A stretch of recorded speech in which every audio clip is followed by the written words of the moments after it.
التاسعة. Then 10 o'clock العاشرة الساعة العاشرة.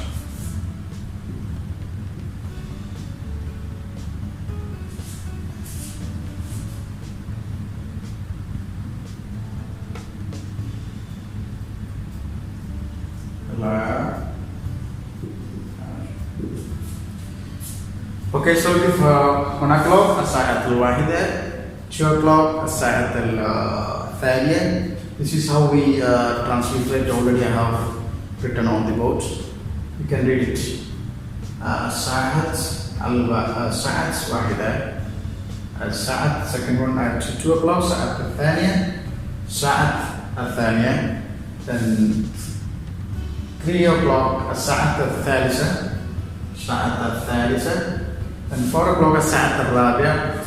This is how we write in translate.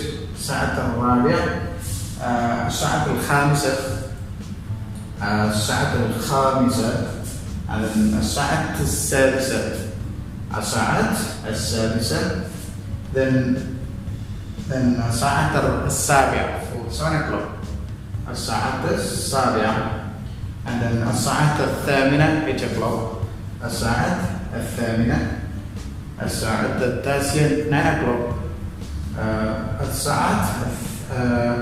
الساعة التاسعة.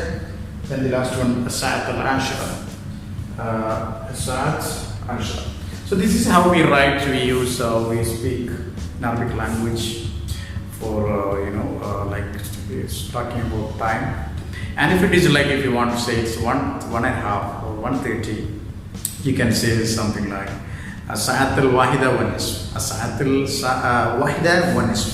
Nisf means half, so that's 30. That is so how we use that.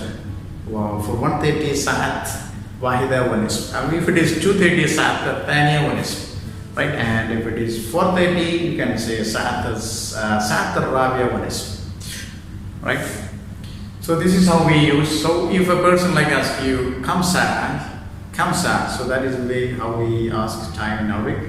Kamsa. Then this come also using for how much. For example, become lihad, how much for this? Become lihad al how much for this ball? And how become lihad al haqiba, how much for this bag? So come also using that way also. And also it is using as a how many, like كم أشخاص موجودة في الفصل, how many persons are there in class, right? كم الأشخاص موجودة في بيتك, how many persons are there at your home?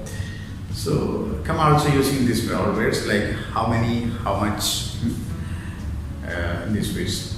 Alright, so I hope that you got the point, you understood how we can ask time and how we can reply. So thanks for watching. Stay tuned and shukran jazilan. Mahassalam.